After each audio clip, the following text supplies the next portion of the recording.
It's Carl Ellis here. I hope you're all doing well. We have an amazing guest. He's a hypnotherapist, 33 years in the business. Absolutely fantastic. I tell you what, the wealth of information from this gentleman is absolutely outstanding and so invaluable. He delves into mental health, healing, possibilities, and much, much more. Ladies and gentlemen, boys and girls, Andrew Parr. Hi, Carl. Hello, hello. How are you doing? Thank you I'm so good, much. thanks. Yeah. Hey, you're welcome. Good to see you. Yes, it's a pleasure. Absolute pleasure. Thank you so I much. love your I love your studio. It looks like you're on a tropical beach somewhere. Hell, I'd like to imagine that I'm the power of the mind. Yeah, nice. Well done. Yes. So Excellent. how's your day been so far? How are you Yeah, doing? good. Yeah, nice and easy so far. It's good. Yeah, thanks. Fantastic. Well, thank you so Good. much for being really a guest on the Voice of Healing. We are really in honor of someone of your vast knowledge as it pertains to hypnotherapy and things of that nature. Just for my audience, Andrew Parr's an author, and you can correct me if I'm wrong here at certain points. Andrew Parr is an author, advanced hypnotherapist, personal development specialist, founder of the Andrew Parr Academy based in the United Kingdom, with more than 33 years of experience and over 20,000 one to one client sessions. He has dedicated his career to helping people overcome their limiting beliefs, anxieties, self doubt, self sabotage patterns by addressing the issue of self worth. Thank you so much once again for coming in. Wow, what a resume! Thanks. What an That sounds all absolute right. When you say it like that, I thought, yeah, that sounds all right. Yeah, that's good. That'll yeah, do. yeah. Wow, Thanks. that's Mm. incredible. So you've been in business for in hypnotherapy for 33 years. What drew you to this kind of this discipline? Well, I wasn't drawn to it initially, I'll be really honest. In my teenage years, I think I saw a stage hypnosis show, the first one on TV, and I thought, how the hell did I saw people doing this, clicking the fingers, and people doing things, and I thought that's fascinating because I always need to know why things work, how things happen. Okay, and I thought, how the hell do they do that? And I didn't think much about that. It just stayed at the back of my mind. And then a few things happened, and in my 20 when I was 21, I went through a lot of difficulty. I lost both my parents within a couple of months of each other. My mum died of a brain tumor, my dad died of a heart attack. So my life went on a bit of a roller coaster for a bit. Within a couple of years later, I had to bury two of my grandparents, helped my sister get married. So by the time I was 25, I think I'd organized four funerals and a wedding. So there's probably a backwards film in there somewhere. But it was, it's quite a roller coaster time, should we say. And I was a musician at the time, guitarist, punky rock guitarist, gigging around London and the UK by night, and an engineer by day. So I had this kind of logic background plus a creative side to me as well. And I was burning the candle all over the place. And there came a point where everything just crashed. All the difficulties I've been through, everything just crashed. And there was a moment where I sat on the floor of this flat above a very grotty old kebab shop in North London, very musician type poor way of living at the time.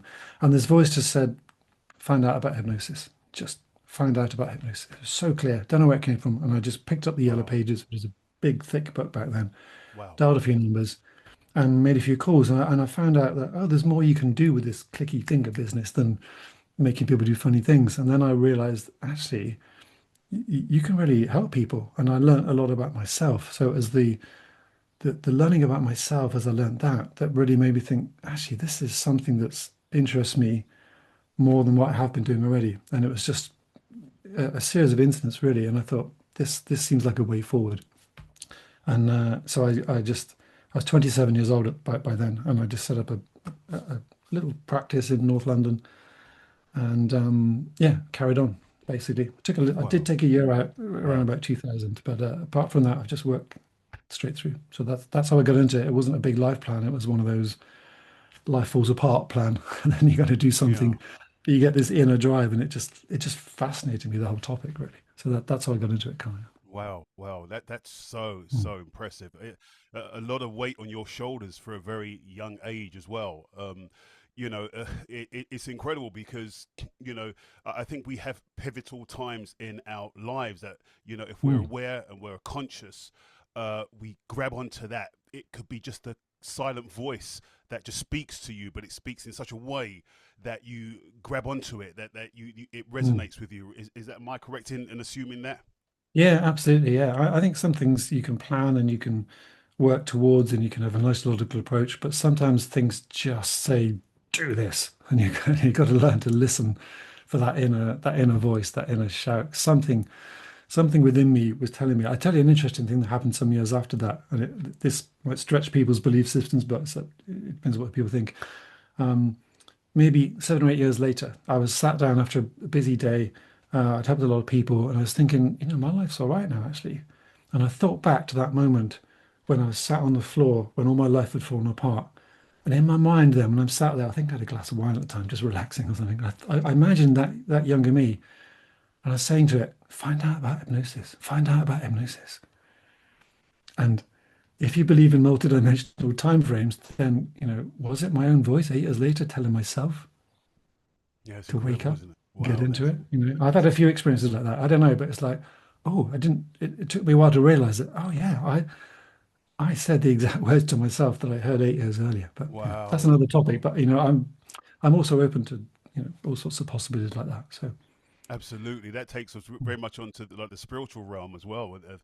Someone gave yeah. an analogy once where they said that we're like an onion, and there's different layers within that onion, and you still have the 5-year-old there. You still, even if you're 40 or 50, you still have Mm. that 5-year-old, a 7-year-old, all the experiences and everything. Yeah. Warts and all, and I think it's so important for people not to just focus on the present moment, which is very important, but also the Mm. exacerbating factors that actually brought them to that point to where they are. Um, what in your line of work, like, because it's hypnotherapy, could you just tell people a little bit about hypnotherapy and how it can benefit people? Because people have this kind of boohoo, kind of Yeah, woo, sure. kind of scary thing about Absolutely. hypnotherapy. Yeah. So, I mean, the word hypnotherapy, I'm not a great fan of it anymore. I was for a long time, but because it's got so many connotations attached to it, it there's a lot of dogma built up around it. But I'll explain what people think it is, and then I'll tell you what it really is, and also what I think myself nowadays. Because the the idea of hypnotherapy is that it's just therapy using hypnosis. But you mentioned hypnosis, and people start thinking about people being in a trance and mind control and all that kind of stuff. My own personal view is it's not about hypnotizing people, it's about dehypnotizing people. Oh Okay. It's wow, about wow. peeling stuff away. All right. So I often use, have I got it? Where have I got it? This. Here we go. I keep it handy because it reminds me this diamond. I never know which way up it should go, like a diamond, right? So if you think of yourself as a diamond, like this is your essence. This is who you really are, how you really are. Okay. But life will start covering you in stuff. It'll throw things at you. People will say things and they'll do things, or they won't say things and they won't do things. And the effect of that is it starts covering you in layers of doubt and fear and stress and anxiety and false beliefs about yourself and your place in the world until eventually you look in the mirror and that what you start to see is all this stuff around the edge. You forget this thing inside. Okay. And if you can go to some kind of um, therapy situation, you can try and put some nice, pretty stuff on on top to make this look better. But really, my belief has always been, no, we don't need to do that. We just need to peel away the layers, peel away the thoughts, peel away the doubts, and just let this bit come back, and that comes out more naturally. So that's what I've always trying to help people get back to. What's the real self? That's why when Penguin asked me to write a book, I said we can call it the real you. 'Cause it's about they asked me to write a book about hypnotherapy, and I said, no, there's loads of good books about hypnotherapy, but I'll write a book about transforming lives. But we need to call it the real you because it's about getting back to the real person inside. So that's what I do. Hypnotherapy is a collection of tools that help people do that. And depending on which hypnotherapist you go and see, they may use different approaches. Some people would just say nice words to you. Some people will tell you stories. Some people maybe take you back in time to where the trauma came from. Some people will use other approaches. But hypnotherapy is a collection of tools that helps you just get a little deeper into that more subconscious area rather than just talking about it. So that's what I've learned to do. So I specialize in is helping people get past the talking, get past the self-doubt, get past the words you're saying in your head, Yeah. down to this inner area where we're still holding on to the 5-year-old who's struggled, or the 7-year-old, or the 10-year-old who's still existing into this because if you get down to that area, that's when you make real change, and that's when things begin to happen in your life. Does it become quite difficult for some patients of yours, if I can use that word, when you really go deep down? Could it have an adverse reaction as opposed to something positive? Yeah, there's a fear of that. There's a common fear that, why uh, let sleeping dogs lie. There's that phrase. Don't go digging too deep. Okay, but actually, they're not sleeping, right? Because if they're causing stress, anxiety, trauma, self-sabotage in health, in finances, in relationships, they're not sleeping. They're active within you. Okay, Mm. and just trying to be positive about that isn't going to necessarily change it. A lot of positive thinking, I call it wishful thinking rather than positive thinking because it's a nice idea, but it doesn't really do much. Most affirmations are lies. I am this, I am this. And the voice goes, no, you're not, no, you're not. Right? Yeah. So you've got to get past that. So the fear is if you face up to that stuff, you're going to make it worse in some way. All right. Now, I, there are some areas of what we might call complex PTSD, complex post-traumatic stress disorder, where you just have to be careful of addressing stuff then. Because if there's been multiple layers of stress and trauma, you just have to tread more carefully in those situations. But most people, the vast majority of people, if you can help someone access that place within themselves, that deeper part of themselves, and give a voice to it. Let's say that there's this, you mentioned a 5-year-old who's been through difficulties, whatever that may be. A 5-year-old who maybe had some difficulties at home. Maybe parents were a certain way or weren't a certain way. Maybe at school, maybe bullying, maybe attack, maybe who knows what it was. Okay. A 5-year-old who's struggled in some way and has held on to the thoughts, the feelings, the emotions of that all their life. So whatever they try and do as an adult, at some point that 5-year-old keeps getting triggered. Then the person's mind jumps back into the mindset of being that 5-year-old, and the thoughts and the feelings and the emotions Mm. start Yes. coming up to the surface. Now, what we do is help them just quiet down their thinking for a moment. They're still aware, but let that 5-year-old come to the surface. Give it a voice, let it be listened to, help it see things differently in that way of doing it. And as you release that and you go deep into that, the fear comes out, the sadness comes out, the shame comes out, the guilt comes out, all the limiting self-perceptions come out. And finally, that person starts to think, actually, I'm all right. It's like they just take a pair of glasses up and go, actually, yeah, I'm all right. I'm Yeah. okay. And when you do that, by going deep into the feelings and emotions, you set the person free. And things they didn't think were possible suddenly become possible. So there is a lot of fear and worry about going deep, but if you do it in the right way, it's a beautiful transformation experience. And it's an incredible thing to watch someone go through that and see them literally change within the course of a few hours or a few sessions or something like that. And it's it's just a magical thing, yeah. To see Mm. someone go from I can't to I can. Yeah. Yeah, yeah, or even just the possibility, just the seed of possibility could do wonders for them, couldn't it? So I was doing a little research on epigenetics as well, and just Mm, understanding that you talking about peeling away the layers of things that have obviously accumulated through a child's life. yeah, With epigenetics, I mean, it's almost, it seems like it's a everlasting work for you, with all respect, because sure, yeah. not only that, they have to, some oftentimes they get this information through the blood and DNA from their parents. Mm. How would do you address things like that, like pre-birth and things like this, as it pertains to epigenetics, and how difficult would that be to, obviously I don't think it's possible to absolutely clear the slate, but how difficult would that be for someone like yourself? Well, everything's possible. It's just some Yeah, things are easier than others. That's all. It's yeah, all simple. I agree It's with just that not. totally. It's not always easy. So, it depends on what I mean by epigenetics. Epigenetics is the ability for genetics to change and reactivate depending on external circumstances, which could be things in the body, but it also could be stress, mindset, trauma, that kind of stuff. So, um, if you're working with mainstream psychological approaches, it's quite tricky. because it's very much about thinking. But if you can get down to the feeling level of the body and like the body consciousness level, because something I say to every client is whatever you've been through, your body's been through it too. Okay. And your body will keep keep a score. There's that book, but I forget. I can never say his name. The body keeps a score, but it's like, and it's such a good line because you go through stuff and your body holds on to it. Wow. So when you can tap into that, you can release it and you can literally set yourself free of that Wow. conditioning. Mm. But some people it's very easy, and some people it's a bit more tricky. Someone who's very logical and extremely analytical, you've got to get past like 10 layers of this, you know.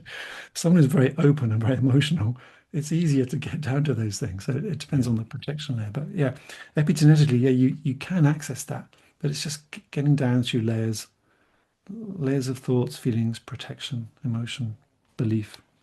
And I noticed you talked about feeling. How important is feeling in your work? Yeah, feelings and emotions. I think they're incredibly important because if you if you keep everything here at the head, you can do a lot of things. But if your head is detached from your body, should we say, your your head's trying to do one thing, but your body is trying to do something else. So sometimes I do imagine ask people to imagine if you're trying to cross a river and the river is the goal you're trying to overcome or problem you're trying to overcome. If your head is on the other side, but your body's on this side, eventually you're both going to just fall in the river, basically. So your feelings and emotions will tell you what you're really thinking, feeling, and believing. Mm. All right. So if I'm working with a client, I'm always checking in. Well, tell me about your body for a moment, Mm. because it doesn't matter how positive you try and think logically, consciously. If you've got other thoughts going on in the background, your body will be showing you what they are, feelings and emotions. So your feelings and emotions will always reveal your beliefs. Okay, beliefs sit at That's the bottom of everything. All right, what am I that's thinking? incredible. Mm. So that's why it's important. So emotions for many people are a problem, but actually they're a flag waving, saying here's what's Yeah. going on. And if you can learn to listen to them, access them, process them in the right way, they're the way out. They're the way into the source of the problem and the way out of it as well. So yeah, absolutely. They're part of life. Emotions, they is what make us a human being. You know. So, Yeah, exactly. Coming from the acting sector and mm, music and productions and things of that nature, um, you know, pre-COVID, we had an excellent time. It was fantastic, and lots of shows, lots of opportunities, and things like that. mm. Many of my friends, were living the high life, going to Dubai and things of that nature, going to Germany doing shows. Sure, yeah. Mm, But after the big C, we had mm, this kind of drop in numbers and the enthusiasm to go to theaters and watch productions and creative works from artists that dropped like from mm, 90%. Um, and a lot of my friends had a lot of problems, and it was a very long time that they were out of work, and that kind of mm. resulted in them becoming very depressed, lack Yeah. of self worth, not you know relationships, structural informations were just broken in terms of how they would go from work, how will they go with their self-esteem to build themselves into their identity and things of that nature. Mm, And so a lot of them actually had a lot of problems going back to normal jobs. And it was a mm, psychological warfare that this was really the reason why I created the voice of healing was to mm, invite obviously my actor friends and people that I know in the business, some of who have taken a really bad turn through depression, mm, through anxiety, to a point where when they go for auditions now, they're so anxious, knowing that there's so many other people hungry for that one job, that a lot of mm. oftentimes they fail, or they Yeah. go with anxiety. Do you have any, what would you say? I mean, what would you say to someone who's an actor who obviously would be watching this program? What would you say to them? Yeah. I mean, you've covered quite a few really important points there, Carl. So Mm. Yeah, it was a the lot. Sorry. Yeah. no, it's good. It's just to make sure I cover all of them at the same time. So the identity thing is really important because if you see yourself as an actor, a performer, and suddenly you can't do that. Well, it's like, well, what am I? What's left? So that's, our behavior follows our identity. And if we can't behave in alignment with our identity, we're going to feel down, frustrated, stuck, and trapped in life. And when you can't resolve that, that's going to lead to depression. And I know there's the medical version of depression, but from my experience of working with a lot of depressed people, it's an internal conflict they cannot resolve. If you can't resolve it, it's just like you can't see a positive, viable future. Right? There's too much of an internal sacrifice of my values and who I am, and it Yes. becomes there's not a way out of it. So that's how a lot of people in that situation would have got into that. They, there's the creative side. If you're a creative person, you need to create. It's just part of who you are. And if you can't create and you've got to go and do what seems like a menial job and you're just doing something that isn't you, that means you're not being yourself. You're not living your true self either. So there's Wow. that side that would have a lot of people have gone through that loss of identity, loss of the ability to creatively express themselves. Right. So and those two things can lead to, huge what am I? Who am I? What's my point? What's my value? If I can't do and be who I thought I was supposed to be, what's left? So that's how people can get into that situation. So coming out of it, going back in, yeah, it now becomes instead of being this is who I am, this is what I do, it becomes a desperation. Things like I need to get this, I need to do this, which means you're coming from a different place. All right. Yeah. So uh, there's a few different ways of getting over that, but general anxiety itself is always some kind of fear, right? It's just a fear response.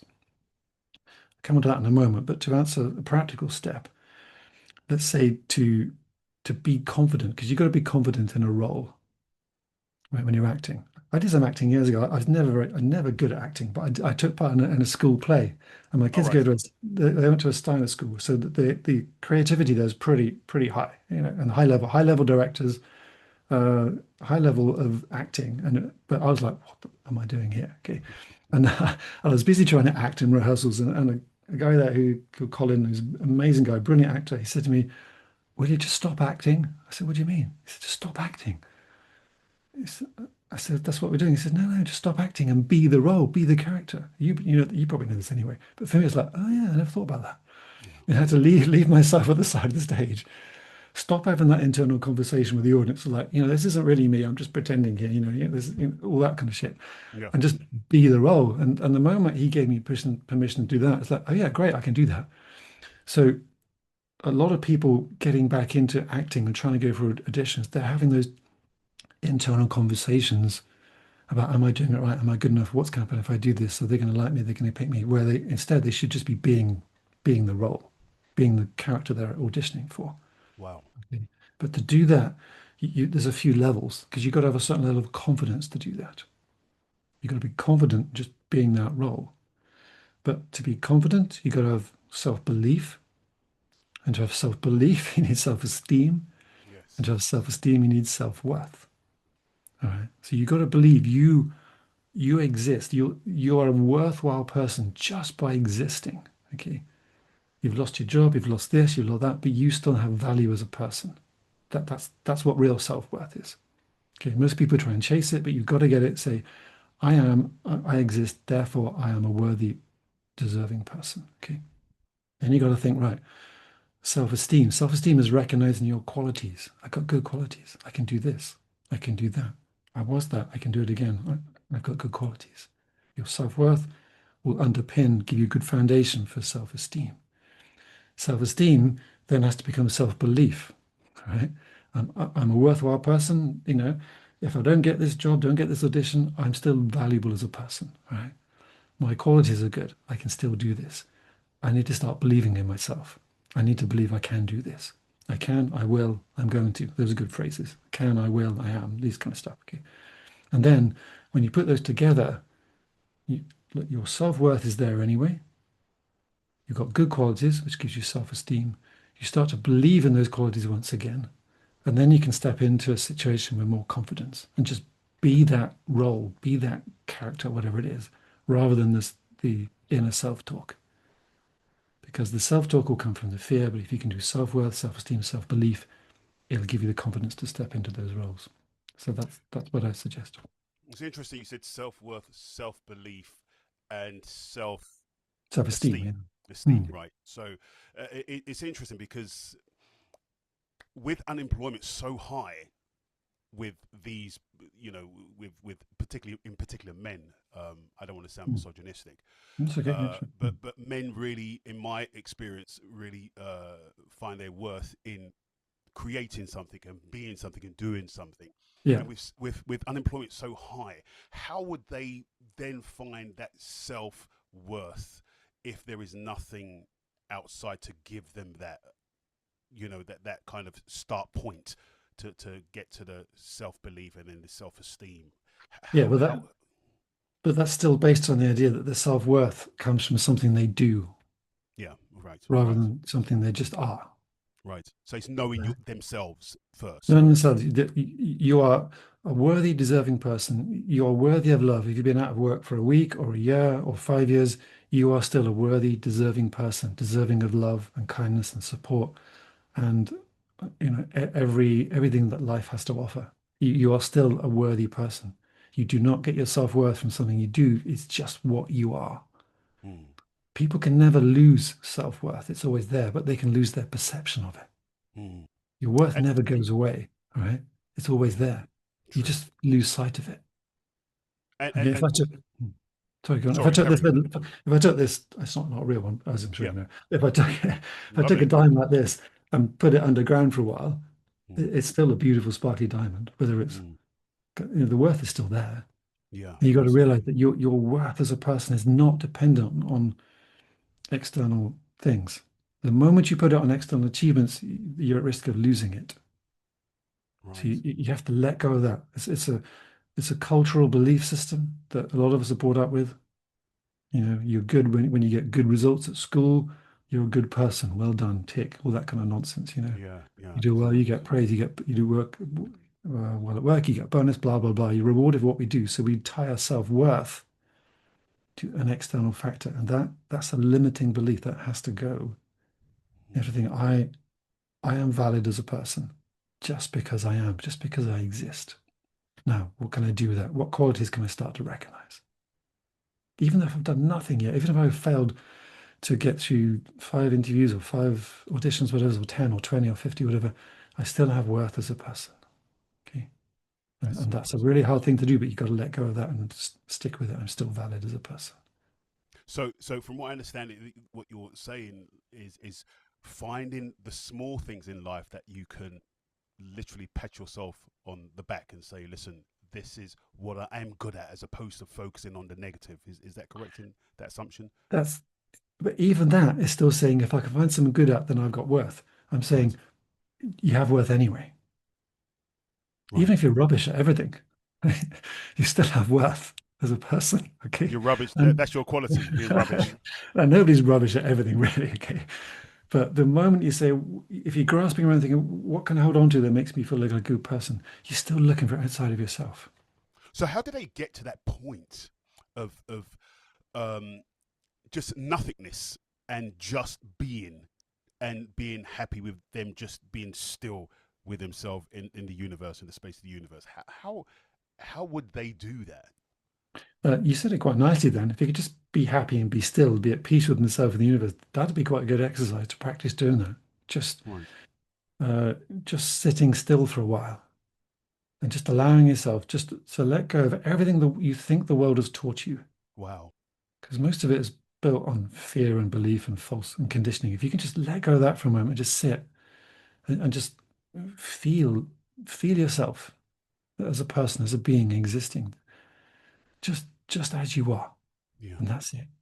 That's wonderful. Because if you can do that, you'll start to feel that starting point inside yourself. Yeah. Yeah. And then from then you start to think, okay, what qualities have I got that I can use to help me get some work? What qualities have I got, for example? And if I don't get the work, my self-worth is still there. But what my self-esteem, my acceptance as qualities is there. Can I begin to believe in myself again? What do I do? How do I do that? Okay. How do I believe in myself again? Ask questions that you want a positive answer to. This is a good tool. Okay. Instead of thinking, why am I so shit and can't get an audition? Sorry. Why am I so bad I can't get a job? Your mind will go, well, because you're this, this, and this. Right? If you say, how how do I help myself feel good about this audition? How do I help myself believe I can do this? There's a book called Lofty Questions, I think it is. I can't remember who wrote it. And the idea is you say, why? Why is it so easy for me to get this audition? Why am I the right person for this job? Why am I the best person for this? And if Wow. you ask those kind of questions, your mind will start looking for answers and it will give you your internal self-talk will then start answering that for you. Interesting. So that how you ask these questions is you've got to be careful what you ask yourself, because your mind will give you an answer. How do I Yeah. do this? Why am I good at this? That's a much better question than why can't I do it? Well, Yeah, yeah. that's really really wonderful. What do you think, Andrew, with the TV, um, social media, just the influx of negative, heinous crimes and videos and everything on the media is negative. That's not conducive to human growth, and especially if you're a sensitive person. You Um, I don't watch it. know. I just don't. People say, "Don't you live in a bubble?" I say, "Yeah," Yeah, better but better I said. don't. I don't watch the news. Okay, I don't listen to the radio. Right. I don't watch social media. Actually, I do. I've got a very select. There's a couple of comedians because they make me smile. Okay, so I watch a little comedy sketch. Okay, I don't doom scroll. I haven't had a live TV. I invented a smart TV before they were invented because I did not want growing up with kids and stuff. I did not want them watching all the adverts and all the rubbish, all the news. I didn't want them watching that. I didn't want to watch it myself. So I pick and choose what I watch. Nowadays you can do it great with all the subscription channels. But I just do not watch that stuff because if there's nothing I can do about it. I'm not adding to it in some way. I'm not ignorant, so I'm aware when there's issues going on. And if I can do something, I will. If I can help, I will. If there's a donation thing I can do, I'll do that. Okay. But me sat looking at the fear and the drama and the stress going on and buying into it myself, that's not adding to the world. So what I Absolutely. do is I think, well, what can I do in my corner of the world? There's a saying I read years ago. It said if you all sweep your own doorstep, the whole world will be clean. So I thought, well, I can't. If I just keep sweeping my doorstep, right, doing what I can do, then I can spread my bubble, shall we say? You know. So my family member of mine was saying, "Oh God, it's the news and the elections and the governments." And I said, "Well, why do you watch it?" I said, "Well, you have to." I said, "Why? Who told you you've got to watch that? Nobody's telling you to watch that stuff. Just stop watching it." And I saw him again recently. They said, "I've been so much happier since I stopped watching all that stuff." Yeah, it's And very then noisy, isn't it? yeah, I There's think a lot so. of I don't noise. know. Yeah, it's just there's a lot of trouble around the world in different. You don't have to go far to find trouble, but I I genuinely believe if you can't do something about it, then there's no point dwelling upon it. So have an awareness of it, so you know what's going on. You know there's people suffering and struggling. That they're there.